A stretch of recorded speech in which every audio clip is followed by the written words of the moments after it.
Muy buenos días, mis amados hermanos, que el Señor me les bendiga. Reciban un fuerte abrazo de la familia pastoral, en el mío propio y por supuesto en nombre de toda mi familia, a toda nuestra amada y querida iglesia Alfa y Omega acá en la ciudad de Coro, Estado Falcón. Queremos enviar una palabra de salutación, de bendición, de consolación para cada uno de aquellos que forman parte de esta familia espiritual. Que Dios me les bendiga, que Dios me les guarde, que Dios les proteja en medio de esta dura prueba que afronta el mundo. Podamos brindar testimonio, como hasta el día de hoy, de que su gracia, su poder y su infinito amor han sido suficientes para garantizar no solamente la provisión, sino también el cuidado y sobre todo la paz que sobrepuja todo entendimiento ha sido gobernando nuestros corazones y nuestros pensamientos en Cristo Jesús. En medio de estas pruebas podemos decir, como dijo el salmista, aunque ande en valle de sombra de muerte, no temeré mal alguno, porque tú estarás conmigo. Así que en esa confianza de su protección y de su cuidado, de su compañía, hoy queremos dar gracias a nuestro Dios por la bendición de poder llegar a través de este espacio, así sea a través de este medio tan impersonal. Nosotros que estamos tan acostumbrados a traducir nuestros afectos a través de los abrazos, a través de distintas formas de expresión, hoy nos vemos constreñidos en no poder brindar una manifestación mucho más tangible de nuestro amor en Cristo Jesús.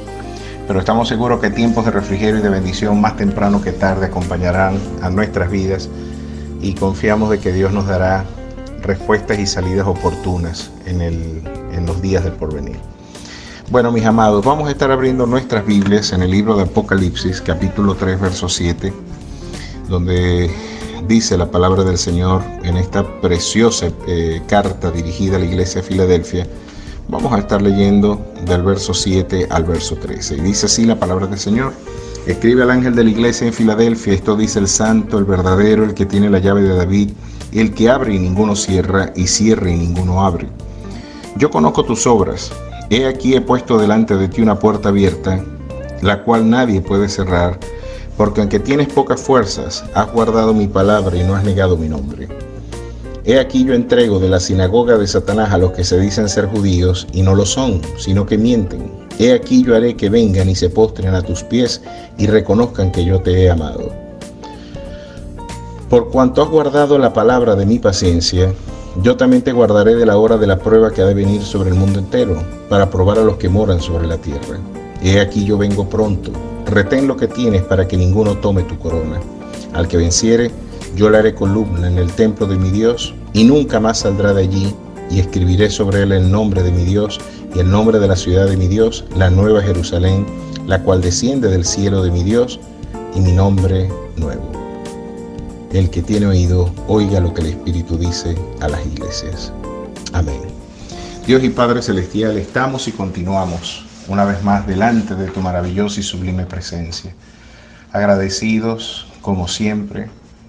No hay otra cosa, oh Dios, la eternidad quizás no alcanzará para manifestar en alabanza y gratitud todas tus bondades, tus bendiciones, esas que sobrepujan nuestro entendimiento, en un amor que sobrepuja toda forma de comprensión. Oh Dios maravilloso, hoy damos gracias por ese tierno amor y misericordia. En este día, al encomendarnos una vez más al fiel cuidado de tu gracia, una vez más lo hacemos en el ruego de que tú nos bendigas en el ministerio de tu palabra, de que tú hables a nuestras vidas, transformes lo más íntimo de nuestro ser, y que esta dulce palabra, oh Dios, que es lámpara a nuestros pies y lumbrera a nuestro camino, sea un instrumento terapéutico, reconfortante, oh Dios, en medio de esta dura prueba que no solamente nosotros como iglesia afrontamos, el mundo entero, y queremos encontrarnos, oh Dios, en una disposición de valentía, en una disposición correcta para poder testificar de tu gracia, de tu poder y de cómo podemos ser canales de bendición aún en medio de esta crisis mundial. Bendice a tu iglesia, desde los caballeros y damas, jóvenes, adolescentes, niños y niñas. Yo ruego que tu gloriosa bendición, Espíritu Santo amigo, tu dulce y maravillosa unción, sea reposando con virtud, poder y gloria en cada vida aquí representada. En tu nombre damos gracias y a tu fiel cuidado nos encomendamos. En Cristo Jesús. Amén y amén. La iglesia de Filadelfia, para ubicarnos en el contexto gramatical histórico, recuerden que hemos puesto ya como base fundamental de nuestra investigación, de nuestra disposición para el estudio del libro de Apocalipsis, algunas recomendaciones que para los estudiantes del Instituto Bíblico ya deben ser interpretadas pues como un presupuesto fundamental de nuestra investigación teológica. Cuando nosotros trabajamos en hermenéutica como ciencia de la investigación sagrada, sin duda alguna, el problema fundamental del expositor bíblico es el tema de la interpretación. Cómo trazar bien la palabra de verdad, cómo presentarnos de manera objetiva, seria, responsable ante el texto, cómo podemos derivar la enseñanza consagrada en él y cómo ser fieles comunicadores de la verdad consagrada en ese libro. Y hemos dicho que dentro de la multiplicidad de métodos que se emplean en la literatura, o más bien en las ciencias de investigación bíblica, nos encontramos con distintos métodos para la interpretación del texto sagrado. Vamos desde las perspectivas alegóricas y místicas, en donde se busca un sentido críptico escondido en el texto y que solamente a través de una comunidad iluminada, de algún ejercicio místico, puede consagrarse, ¿verdad? La verdad allí reflejada. Y generalmente en este método se hace un menoscabo del contexto gramatical e histórico del documento. Se pretende dar el contenido del documento de lo que el intérprete sugiere como la mejor forma de aproximarse al documento. Y es espiritualizándolo, es dándole un contenido que muchas veces no tiene arraigo con las verdades objetivamente consagradas en el libro, en el documento, y por lo tanto nos encontramos ante profundos desvaríos cuando no hay un respeto a esta tesis fundamental de permitir que Dios hable de forma objetiva y clara a través del mismo libro que Él le ha placido revelar y brindarnos como testimonio de su gracia. Por una parte, este método tan empleado en el púlpito de hoy encuentra una contraposición en el método gramatical histórico, que sin negar la iluminación del Espíritu Santo, porque sería imposible que usted pueda entender el libro si usted no tiene una relación con su autor, sin negar la iluminación que naturalmente viene de una comunión abierta, producto de haber renacido usted por medio de la fe, el autor sagrado, y esto es lo que Pablo escribía, de que ninguna profecía es de interpretación privada, sino que los santos hombres de Dios hablaron siendo inspirados por el Espíritu Santo.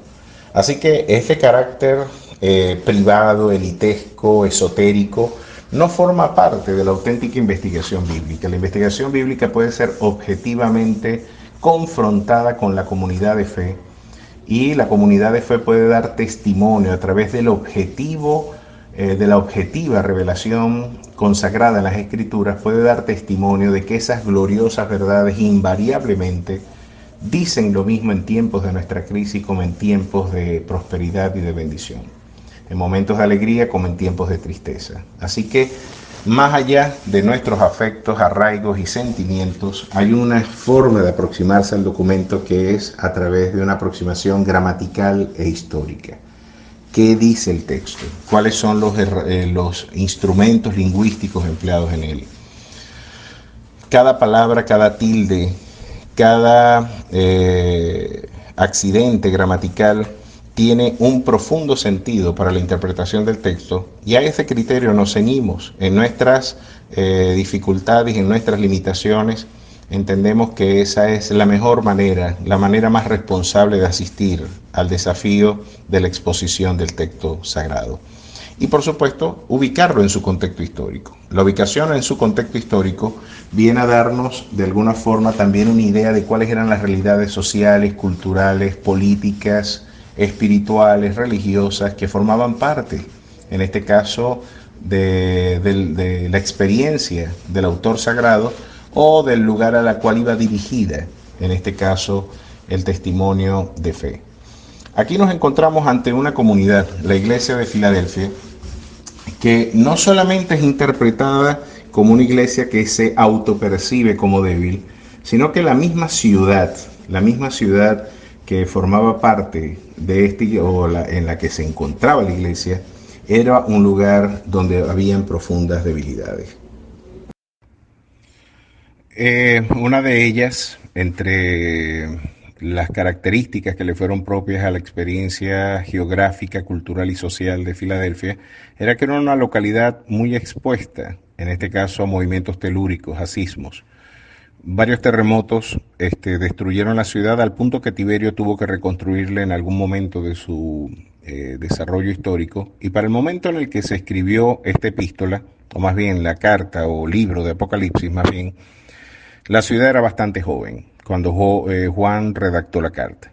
Así que estamos ante una ciudad que en contraste con Éfeso, que en contraste con Tiatira, Pérgamo, no tenía el esplendor quizás social y cultural de la Éfeso, por supuesto, de la primera iglesia que fue objeto de nuestra exposición.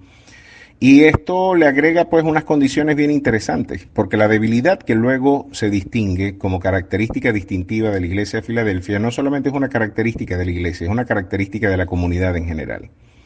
Una comunidad que estaba de alguna forma permanentemente amenazada por riesgos naturales, entre ellos el terremoto.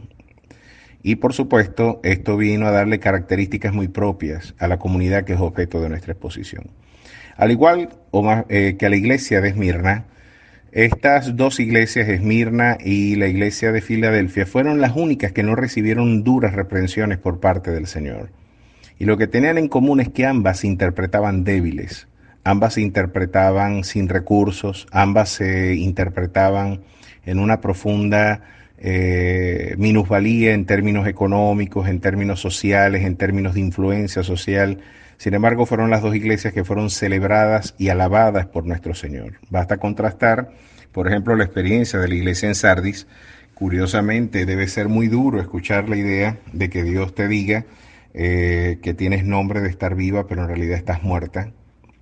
Pueden imaginarse ustedes una palabra más dura, o la que le dio a la Odisea, por ejemplo, porque tú dices, yo soy rico y me he enriquecido y de ninguna cosa tengo necesidad, y no sabes que tú eres un desventurado, miserable, pobre, ciego y desnudo.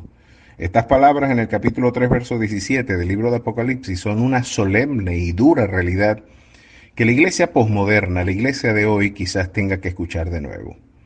Aquí estas 7 iglesias nos dan modelos arquetípicos, modelos desde los cuales podemos evaluar y desde los cuales podemos interpretar nuestras funciones y disfunciones, nuestros errores y nuestros triunfos, nuestros aciertos y desaciertos. Y pienso que aquí nos encontramos ante una auténtica evidencia de cómo la iglesia, un criterio desde el cual la iglesia puede evaluar su conducta y su ejercicio misionero en el lugar donde Dios le ha delegado la función de proclamación. Por una parte, como les reitero, interesante cómo Dios contrastará la experiencia de Filadelfia con la iglesia de la Odisea, a la que Dios le dice, el Señor le dice en el verso 15 del capítulo 3, yo conozco tus obras, que ni eres frío ni caliente, ojalá fuera frío o caliente. Pero por cuanto eres tibio y no frío ni caliente, te vomitaré de mi boca. ¿Qué les parece?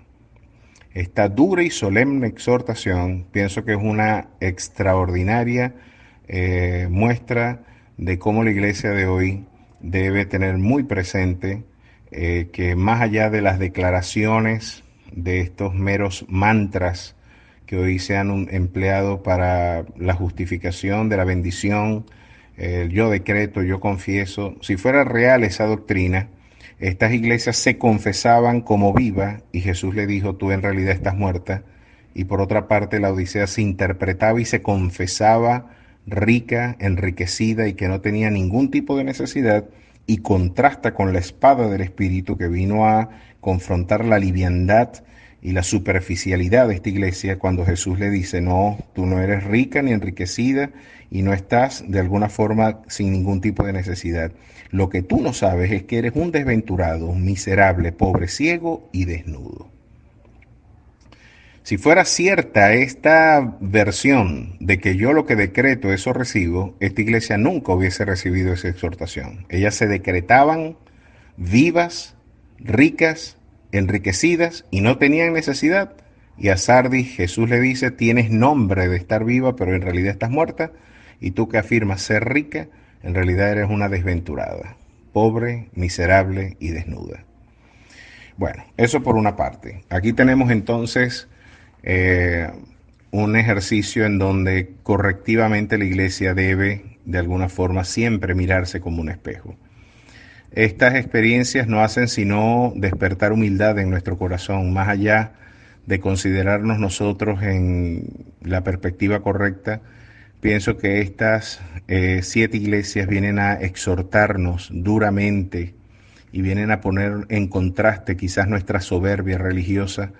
Y algo más que puedo entender de estas 7 epístolas o de estas 7 cartas dirigidas y exhortaciones y salutaciones a la iglesia del Asia Menor, es que a pesar de lo disfuncional de muchas de ellas, Jesús las sigue llamando su iglesia.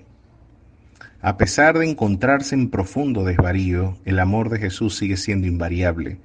Y no hago sino conmemorar, recordar la experiencia de Corintio, una iglesia donde se estaba negando la resurrección, una iglesia donde se estaba negando algunas de las doctrinas fundamentales, entre ellas la de la resurrección de los muertos,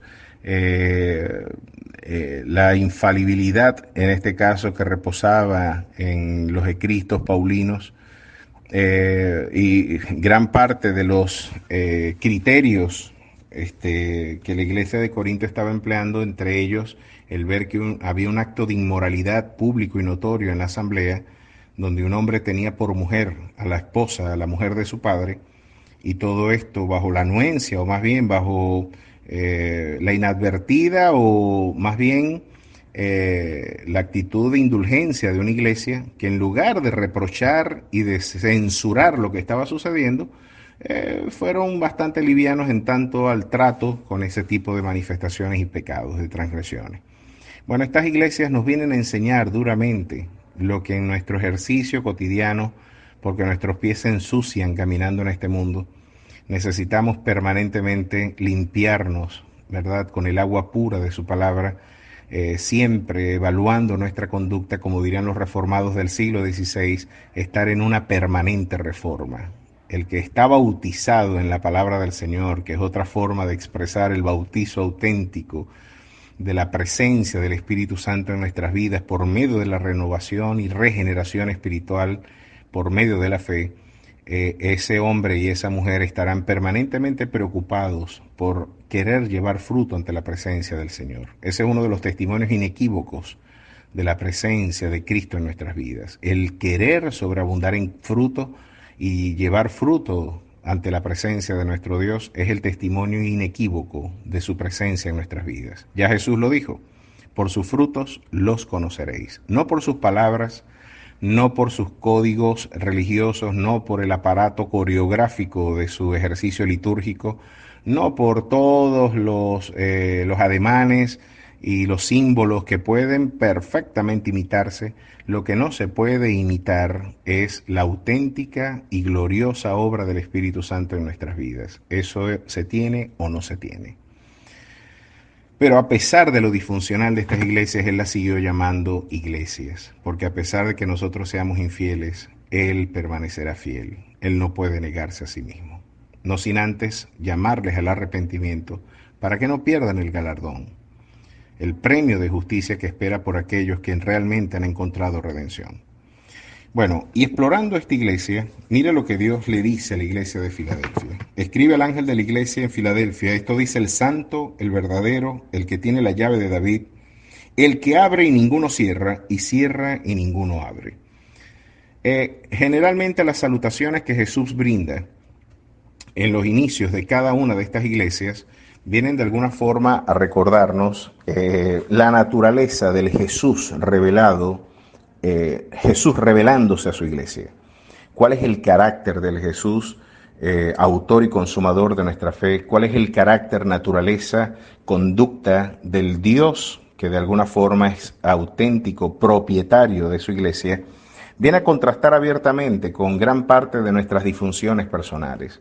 A pesar de lo difícil de las iglesias, como por ejemplo la de Sardis, aquí se nos habla de que el Jesús dueño de esa iglesia tiene los 7 espíritus de Dios y las 7 estrellas, Y a la Odisea le dice el amén, el testigo fiel y verdadero, el principio de la creación de Dios dice esto. En contraposición a la liviandad moral de estas comunidades, Jesús se presenta como el santo, como el verdadero, como aquel que tiene la llave de David, el que abre y ninguno cierra y cierra y ninguno abre.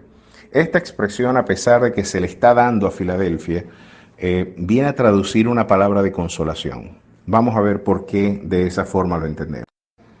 Lo entendemos de esa forma, entre otras cosas, porque la imagen que se nos traduce es que el Jesús que viene a hablarle a la iglesia es el santo, el agios, el apartado, el que no hay contaminación alguna en él, como lo diría el libro de Deuteronomio. Él es la roca eterna cuya obra es perfecta y ninguna iniquidad hay en sus pasos. El Dios absolutamente santo, que es imposible que mienta, y por eso es traducido como el verdadero, en contraposición a esta comunidad polifónica, donde la mentira es un instrumento de poder.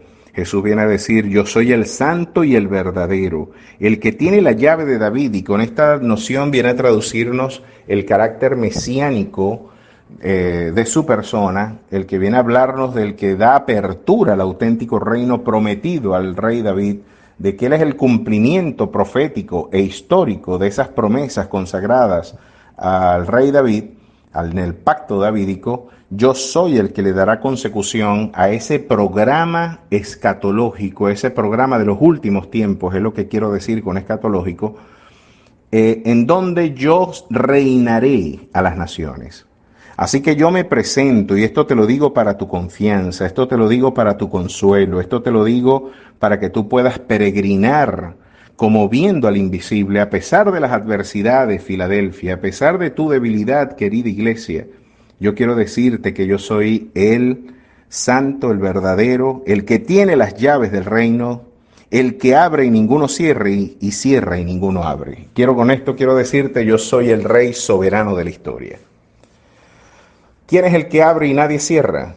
¿Quién es el que cierra y nadie abre? Pues es una construcción retórica para decirnos, traducirnos la idea de que el control absoluto de las circunstancias que afronta la débil iglesia de Filadelfia están bajo el dominio de su amante Salvador. No importa lo que te espere en el mañana, yo soy el que tiene las llaves de tu crisis. No importa tu enfermedad, tu padecimiento, tu dolor, no importa, ponle nombre a tu debilidad y no importa lo que tú afrontes en el porvenir, yo tengo las llaves de tu crisis, yo tengo las llaves que brindan solución a tu quebranto, yo soy el que abre y ninguno cierra, y el que cierra y ninguno abre. Yo soy el Dios soberano de la historia, el que mueve los hilos de la historia con propósitos y designios eternos. Como era de esperar, este Dios soberano también es omnisciente, y una vez más reitera la afirmación que a otras iglesias le ha brindado. Yo conozco tus obras. Y es que este libro de Apocalipsis no solamente nos brinda una visión de los últimos tiempos, por supuesto, es el eje transversal del documento, pero también nos brinda un testimonio extraordinario de la cristología bíblica, quizás es uno de los documentos más cristológicos, que con mayor contenido cristológico más bien, nos revela la naturaleza y la divinidad de Jesús. No solamente su humanidad, sino también su divinidad, algo que ha cuestionado abiertamente desde el arrianismo en los 4 primeros siglos de nuestra era. Arrio, ¿verdad?, amargamente se opuso a la idea de la divinidad de Jesús, y hoy nos encontramos con, en este caso, los mormones y los testigos de Jehová desafiando de igual manera la idea de que Jesús no es Dios. Es importante que usted pueda ver que al decir Jesús que yo conozco tus obras, como ya lo vimos en la revelación de su gloria en el capítulo 1, Él tiene ojos como llama de fuego, y esa es una imagen que traduce su omnisciencia. Esos atributos incomunicables de la naturaleza divina, ¿a qué me refiero yo con atributos incomunicables? Son propiedades y características que solamente Dios tiene. Ninguna criatura puede participar de la omnipotencia, de la omnipresencia y de la omnisciencia. Cuando Jesús entonces se nos revela como un Dios omnisciente, como un Dios, el Pantocrátor, que es el único lugar en donde toda la Biblia se nos da esa expresión. El Pantocrátor es el Todopoderoso que administra soberanamente la historia. Esa expresión solamente consagrada en el libro de Apocalipsis viene a homologar a Jesús con el Dios Padre. Y nos viene a revelar un Dios en tres personas, claramente como lo revela el libro de Apocalipsis. Este Dios Padre adelanta un programa, ¿verdad?, que sin duda alguna su Hijo, de alguna forma, a través de su sangre logró consumar, y a través de su Santo Espíritu opera en la historia y en la vida de aquellos que por medio de la fe se acercan a Él. Así que estamos ante una revelación de su divinidad, y le está diciendo nada más y nada menos que el Pantocrátor, el omnisciente, el santo, el verdadero, en contraposición a esta polifónica y superficial versión de la verdad del mundo posmoderno y de la posverdad. Yo soy el que no te miento. Yo soy el de testimonio firme. Tú puedes esperar que deje de salir el sol mañana, pero nunca esperes que yo falle a mi palabra, porque el cielo y la tierra pasarán, mas mi palabra nunca pasará. Así que es mucho más fácil de que mañana deje de salir el sol a que Dios falle a sus promesas. Y con esta palabra maravillosa de su revelación, de su carácter, miren lo que le dice.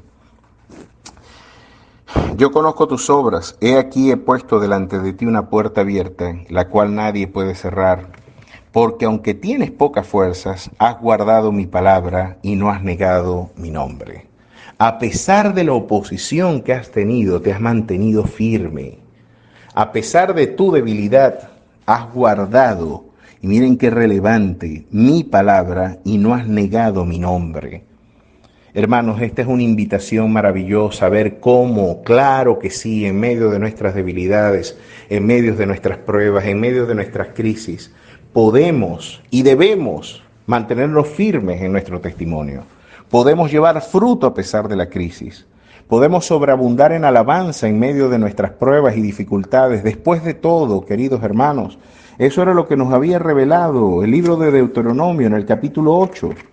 Este texto tan hermoso que le brindó tanto consuelo, Deuteronomio, fue una mirada retrospectiva, ¿verdad? Una mirada desde el presente, desde el ayer y también mirando hacia el mañana, en donde Moisés, ya en una sinopsis, en una aproximación de todo lo que vivió este extraordinario y monumental hombre, miren lo que viene a decirle al pueblo. Y te acordarás en el capítulo 8, verso 2 de Deuteronomio, y te acordarás de todo el camino por donde te ha traído Jehová tu Dios estos 40 años en el desierto, para afligirte, para probarte, para saber lo que había en tu corazón, si habías de guardar o no sus mandamientos. ¿No se te ocurre pensar que tus pruebas es una manera en la que Dios prueba tu fidelidad? ¿No se te ocurre imaginarte que estas pruebas y privaciones lo que están es tratando de evidenciar, así como en el prólogo de Job, si tu adoración es auténtica, si tu vida de comunión realmente deriva del amor que tú sientes por el Padre, o solamente tú tienes un trato mercantil con tu Dios, en donde si Dios me bendice yo le sirvo, pero si no me bendice yo me distancio? Esa definición de bendición que solamente interpreta la bendición en términos terrenales y materiales no es la visión bíblica de la bendición. La bendición y la victoria espiritual es no tener quizás todo lo que terrenalmente nosotros esperamos y ambicionamos, sino tener el gozo, la paz, la paciencia, la benignidad, el amor, ese glorioso fruto que deriva de una comunión abierta e íntima con el Espíritu Santo. Es mi auténtico tesoro. Pues en medio de tus pruebas el Señor está evaluando qué se esconde en tu corazón y si habías de guardar o no sus mandamientos. La iglesia de Filadelfia fue probada en medio de su debilidad y guardó su palabra y guardó su nombre. Y te afligió y te hizo tener hambre y te sustentó con maná, comida que no conocías tú ni tus padres la habían conocido, para hacerte saber que no solo de pan vivirá el hombre, mas de todo lo que sale de la boca de Jehová vivirá el hombre. Frente al hambre terrenal que hoy podemos tener, frente a la ansiedad de bienes de este mundo, frente a esta propensión que se ha institucionalizado, este evangelio materialista, en donde se ha glorificado la avaricia, aquí nos encontramos ante una visión muy distinta. Y sin negar que nuestro Dios nos da todo abundantemente para que lo disfrutemos, también el Señor nos dice, pero yo tengo para ti una dieta celestial. En medio de tu escasez, mis promesas serán tu comida. En medio de la escasez, tú verás cómo mi mano te sostiene. En medio de la escasez, Aférrate al maná del cielo, a mi palabra, a mi testimonio. No lo niegues, intégralo, predícalo, afírmalo, créelo, llénate de él. Ese hombre que se alimenta, que se nutre, que medita de día y de noche en la palabra de Jehová tendrá como consecuencia derivada que todo lo que hace prosperará. Miren lo que luego dice: no suceda que comas y te sacies, en el verso 12 del capítulo 8 de Deuteronomio, no suceda que comas y te sacies y edifiques buenas casas en que habites, y tus vacas y tus ovejas se aumenten, y la plata y el oro se multipliquen, y todo lo que tuvieres se aumente, y se enorgullezca tu corazón, y te olvides de Jehová tu Dios, que te sacó de la tierra de Egipto, de casa de servidumbre, que te hizo caminar por un desierto grande y espantoso, lleno de serpientes ardientes y de escorpiones y de sed, donde no había agua, y te sacó agua de la roca del pedernal, que te sustentó con maná en el desierto, comida que tus padres no habían conocido. Una vez más nos recuerdan el valor terapéutico de la palabra de Dios. Pasé un video en donde se está demostrando, aún a través de criterios de la ciencia, es de esperar que la ciencia demuestre lo que la fe nos enseña, porque el Dios del átomo es el Dios de la Biblia. Solamente la ciencia mal entendida va a negar la fe. Así de sencillo. Pero el Dios creador, que hizo leyes en el universo, como lo dice el profeta Jeremías, no tendrá más remedio que confirmar lo que soberana y providencialmente Dios también ha revelado en su palabra. Y es que la palabra tiene un estatus y valor terapéutico. El estudio recurrente de las Escrituras brindan paz, brindan de alguna forma reconocimiento de una mayor interacción neuronal, de poder generar, sin duda alguna, desarrollo no solamente intelectual, sino también la natural paz que deriva de abrazar estas promesas, la convicción, incluso las personas depresivas encuentran un proceso de recognición en donde estos valores de pesimismo, de dolor, en donde se encuentran interpretándose dentro de un mundo fatalista que inexorablemente les lleva a la muerte, la palabra del Señor sigue siendo lámpara a nuestros pies y lumbrera a nuestro camino. Hasta la ciencia, hasta las piedras de este mundo, hoy pueden brindar testimonio de que la palabra del Señor es auténtica comida. Que te hizo caminar por un desierto grande y espantoso, lleno de serpientes ardientes y de escorpiones. Y miren cómo lo dice: que te sustentó con maná en el desierto, comida que tus padres no habían conocido, afligiéndote y probándote, para la postre hacerte bien. Es decir, a pesar de lo incomprensible de lo que hoy podemos estar viviendo, a la postre todo redundará en el bien de aquellos que le aman. Así que no sabemos cómo, pero Dios ha prometido eso y yo se lo creo. Yo creo con todo mi corazón que, por incomprensible que parezca este momento donde nos hemos privado de nuestra comunión fraternal en la iglesia, cuánta falta me hace, he logrado entender también que estos desafíos han abierto nuevos escenarios para la proclamación misionera de la iglesia a través de espacios virtuales. Esto va a permanecer así, así nos podamos reunir.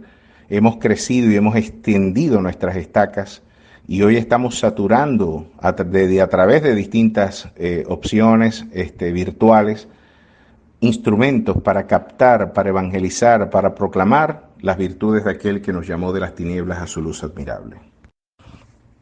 Así que, a pesar de que tienes pocas fuerzas, has guardado mi palabra y no has negado mi nombre.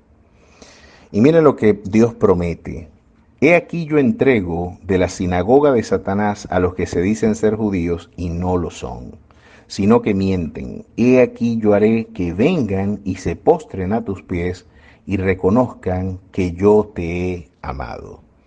Mis amados, es interesante ver que esta exhortación, que va dirigida a la comunidad judaizante, hoy toma una renovada un renovado interés apologético, un renovado interés en términos de defensa de la saludable doctrina. ¿Por qué lo decimos? Bueno, entre otras cosas, porque esta tentación de judaizar el cristianismo ha estado siempre presente en la historia de la iglesia.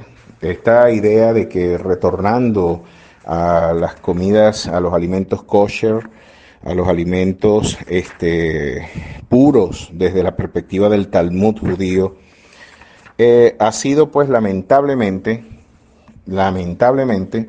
un, un, este, una auténtica tentación. Y nos hemos encontrado que aún iglesias amadas, hermanas en la fe, se han desvanecido por este afán étnico de querer convertirnos en judíos, y pienso que este afán de querer retornar a las raíces hebreas a mí me parece muy bien como un instrumento para el estudio de las Sagradas Escrituras, porque Dios se reveló concretamente en una cultura, en un idioma.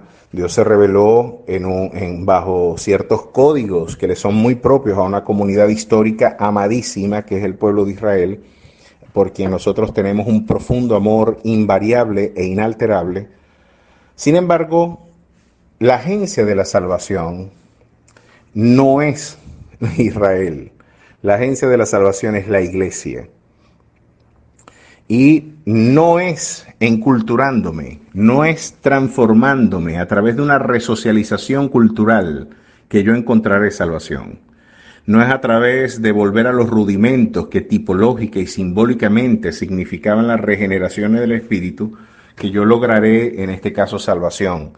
No tengo que circuncidarme, no tengo que guardar las prescripciones fieles a las ceremonias y festividades judías, no tengo que guardar la dieta del Talmud, que no tiene nada que ver con la dieta levítica, ¿verdad? En donde no se comen ciertos alimentos que ellos consideran no son kosher, no son sagrados, no son puros. Y de alguna forma, lamentablemente, más allá de querer aferrarse a lo que el testimonio sagrado enseña, es un asunto por reivindicar el valor étnico, ¿verdad?, del testimonio judío. De alguna forma, esto es muy lamentable, porque a pesar del amor que tenemos por el pueblo de Israel, es importante saber que la iglesia no es Israel. La iglesia no es Israel, y usted no se ve obligado a cumplir ese conjunto de preceptos y de ceremonias litúrgicas que le son propias a la comunidad hebrea. Vamos a ver lo que en Tito, capítulo 1, versos 6 al 16, allí de alguna forma Pablo nos indica: todas las cosas son puras para los puros, mas los que corrompidos e incrédulos, nada les es puro, pues hasta su mente y su conciencia están corrompidas. Profesan conocer a Dios, pero con los hechos lo niegan, siendo abominables y rebeldes, reprobados en cuanto a toda buena obra. Esto de volver, de que no todas las cosas son puras, no es un concepto nuevo testamentario. Todas las cosas son puras para los puros. Y ya Jesús lo había dicho, con referencia a los alimentos y a las figuras kosher. Miren lo que en Marcos 7:14 Jesús nos dice. En Marcos 7:14 Jesús hace limpia y nos anticipa lo que luego de alguna forma confirma con Cornelio y la visión de Pedro. Allí de alguna forma nos vamos a encontrar con un Jesús dándonos un testimonio de cómo esos alimentos no es lo que hacen puro a un hombre.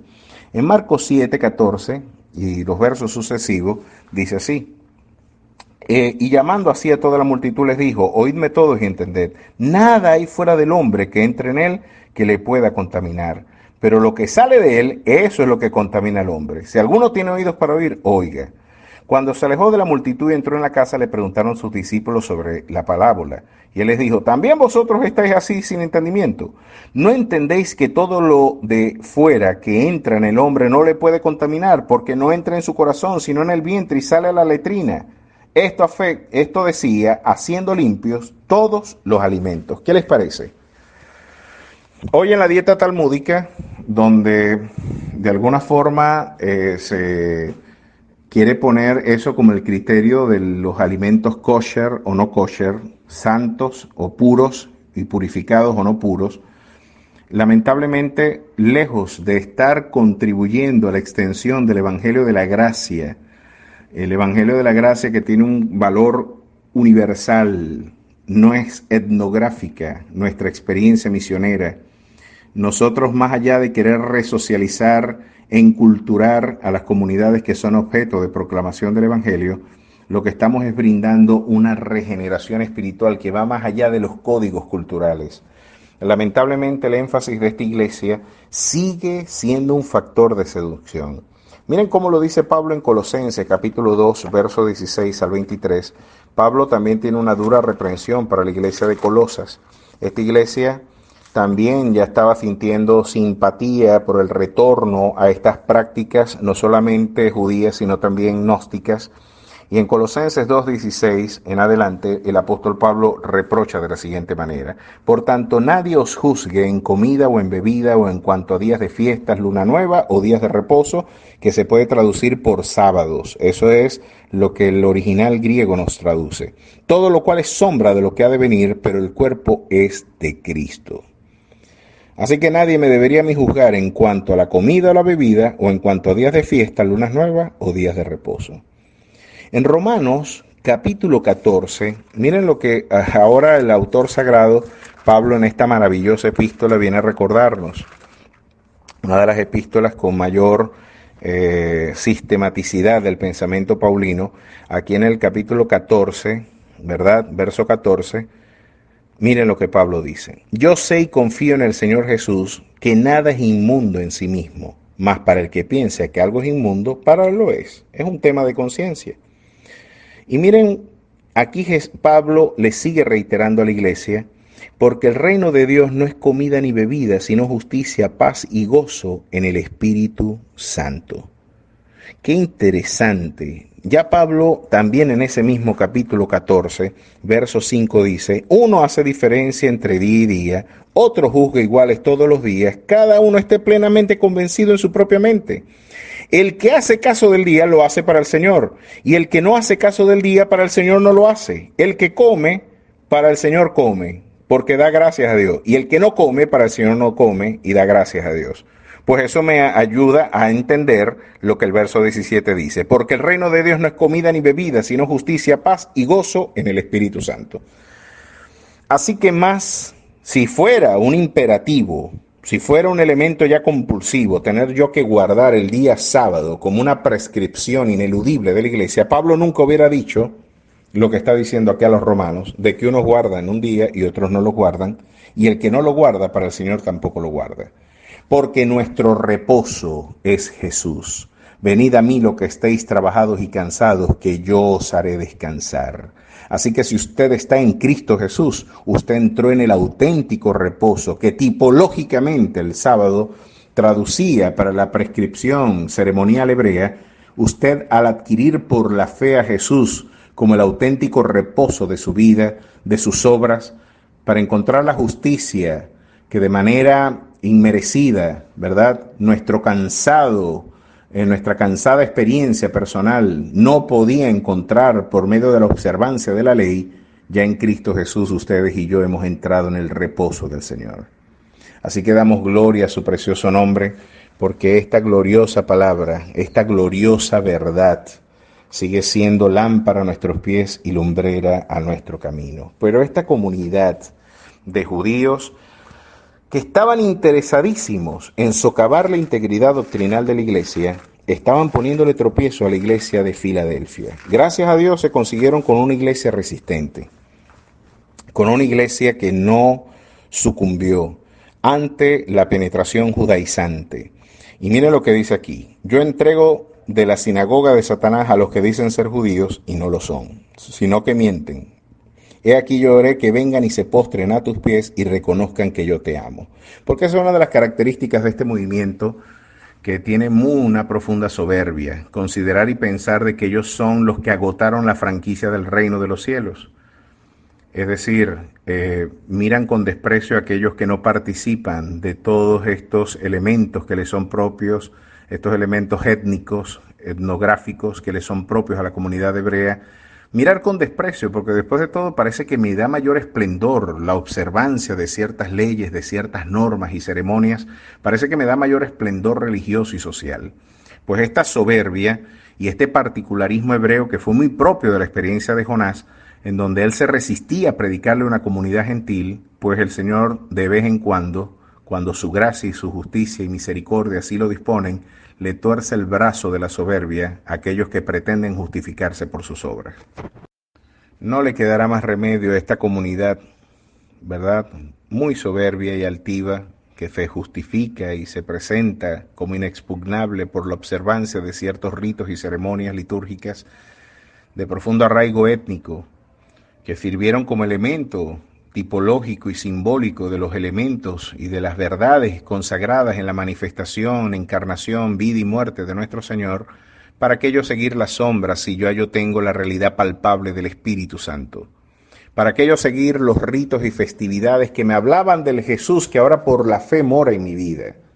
¿Para qué volverme a los viejos rudimentos cuando yo tengo una vida nueva en Cristo Jesús, donde la gracia y la libertad del Espíritu hoy me han hecho libres y me han mostrado que los que quieren justificarse por las obras de la ley están bajo maldición? De la gracia habéis caído aquellos que se quieren justificar a través de la ley. Eso categórica y firmemente lo expresa Pablo a los Gálatas.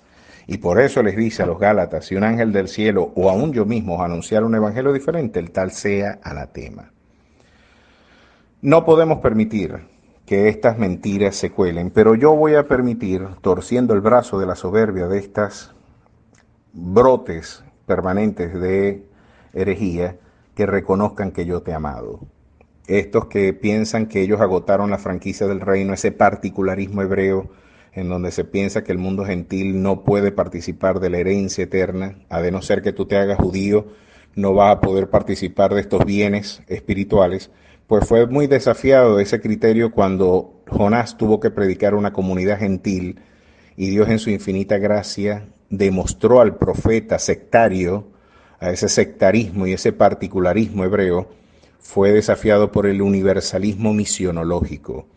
Si el hebreo fuera la única lengua legítima para expresar las verdades divinas, entonces el día de Pentecostés no tiene ningún tipo de sentido. Pues el evento de Pentecostés viene a poner, de alguna forma, una evidencia de las proporciones universales del Evangelio del Reino, en donde en cada lengua y en cada gentilicio el Evangelio del Reino será proclamado a través de la virtud gloriosa de su Santo Espíritu. Ahí tenemos una evidencia más. Pero lo cierto es que esta comunidad, el brazo de su soberbia fue torcido, y tendrán que reconocer que Jesús también te ha amado. Por cuanto has guardado la palabra de mi paciencia, yo también te guardaré de la hora de la prueba que ha de venir sobre el mundo entero para probar a los que moran sobre la tierra. Y esta es una clara evidencia de que la iglesia no participará de los eventos relacionados a la 70ª semana, o también conocidos como la Gran Tribulación. Este momento oscuro, lúgubre de la historia, cual nunca se ha experimentado en toda la historia. Imagínense lo que estamos viviendo de manera exponencial, donde pestes, hambre, escasez, guerras, contaminaciones ambientales, la destrucción del planeta prácticamente en su vida orgánica, vegetal, biológica, más la presencia de fuerzas espirituales atormentando la vida de los habitantes de la Tierra, estarán presentes. Pueden ustedes imaginarse, más la manifestación de regímenes totalitarios como el del Anticristo, en donde tendrán sistemas de control biométrico para que nadie pueda comprar ni vender a través de la marca de la bestia. Es una evidencia increíble de cómo el mundo se está orientando hacia ese rumbo, hacia la forma en la que se está brindando una concentración desmedida a ciertas esferas del poder político, y donde las libertades civiles se van viendo cada vez más menoscabadas. Hoy estamos ante el prólogo de estas realidades, pero lo que Dios le está diciendo a la iglesia de Filadelfia: por cuanto has guardado la palabra de mi paciencia, yo también te guardaré de la hora de la prueba que ha de venir sobre el mundo entero, para probar a los que moran sobre la tierra. Y esto es una evidencia más de que la iglesia no afrontará las realidades consagradas en el capítulo 5 al 19 del libro de Apocalipsis. Esas realidades que ustedes verán más adelante tendrán como protagonista a Israel. El Señor preservará un remanente, y ese remanente, entre ellos los 144,000, 12,000 de cada tribu, brindarán un testimonio público del Evangelio del Reino en esta hora oscura y lúgubre, en este tiempo de aflicción para Jacob y para el mundo entero. Ellos proclamarán este Evangelio del Reino de manera irrestricta y gloriosa a todas las naciones. Pero aquí nos está diciendo: la iglesia será eximida, y yo doy gloria a Dios porque Jesús nos preservará de esa hora de prueba. Más temprano que tarde, hoy las evidencias están dejando en claro, aún los tratados de paz que podemos ver, ponen en evidencia que todo está enrumbándose claramente hacia la consecución de estos fines proféticos. El anticristo firmará un tratado de paz con Israel, y estamos hablando de Europa, Asia. Gran parte de la experiencia de esta misma Asia Menor formará parte de esa comunidad política regentada por el anticristo, y el norte de África. Pero ya esos acuerdos de paz los podemos ver anticipados como un prólogo en el reciente acuerdo de paz que tienen con los Emiratos Árabes. Así que la iglesia debe estar apercibida, vigilante. En este momento de prueba a usted le conviene mantenerse en santidad, buscar el rostro de Jehová.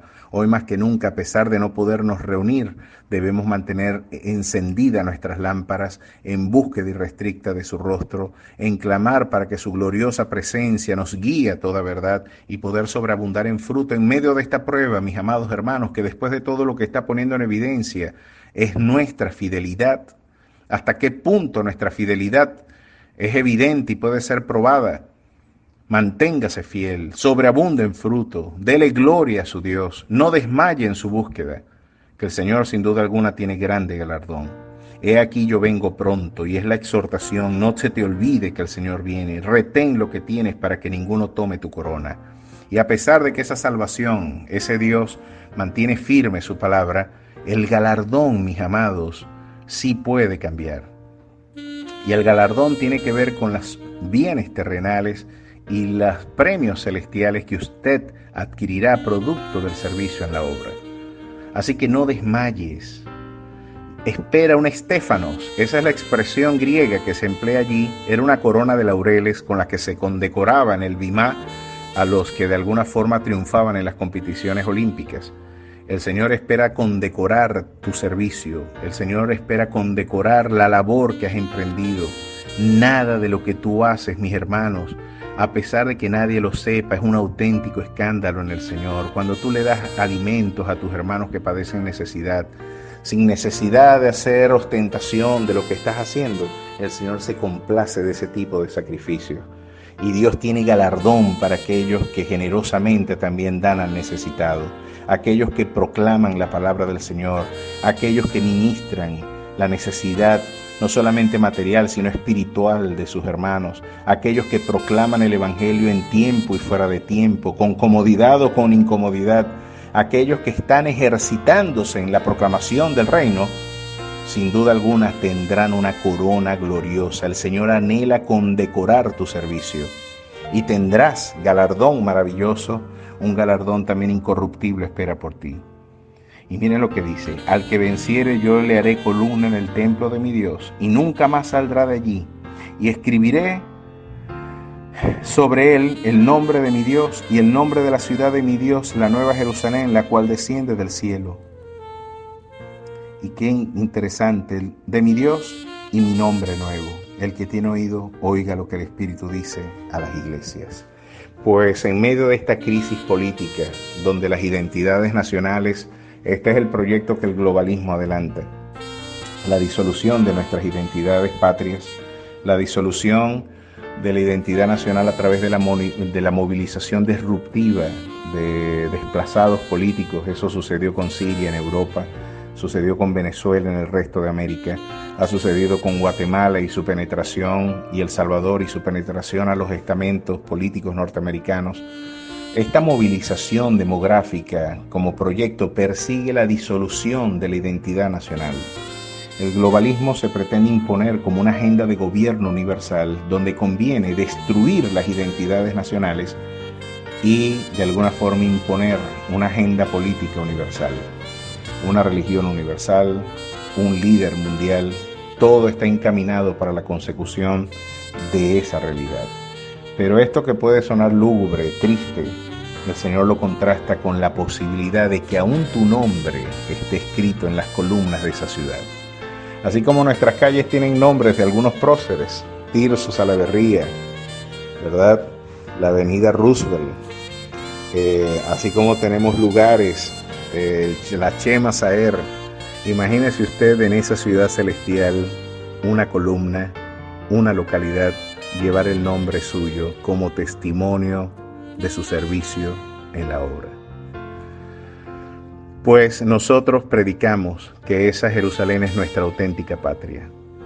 Somos peregrinos con nostalgia de nuestro hogar, Y a pesar de que amamos con todo nuestro corazón nuestra nación, sabemos que la redención de esta nación no vendrá de los hombres, no vendrá de la habilidad política, no vendrá de la habilidad gerencial de sus hombres. Toda la historia ha venido a demostrar la incompetencia del hombre para poder redimir su quebranto.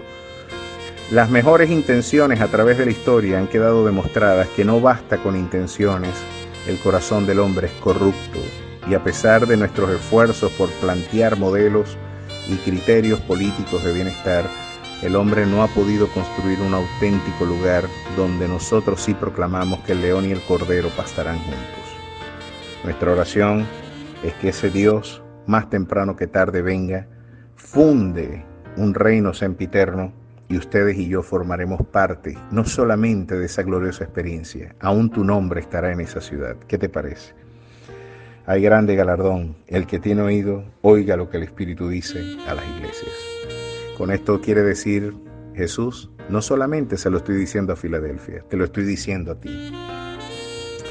Se lo digo a cada uno de aquellos que esperan con ansias mi venida. Les estoy diciendo a todo aquel que tiene oído que a pesar de tu debilidad, yo seguiré firme en mis propósitos.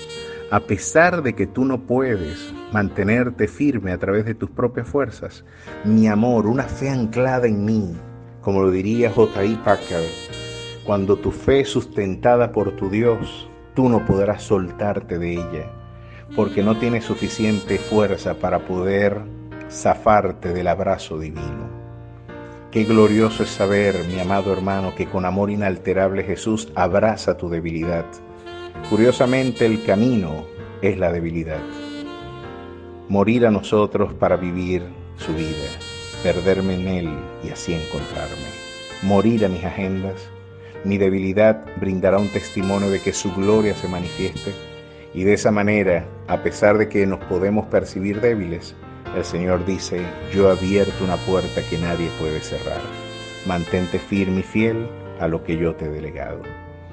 Que el Señor les bendiga, que el Señor me les guarde y ojalá que al igual que la iglesia de Filadelfia, hoy nuestra conducta pueda recibir salutación y felicitación del autor y consumador de nuestra fe. Que Dios me les bendiga, Dios me les guarde.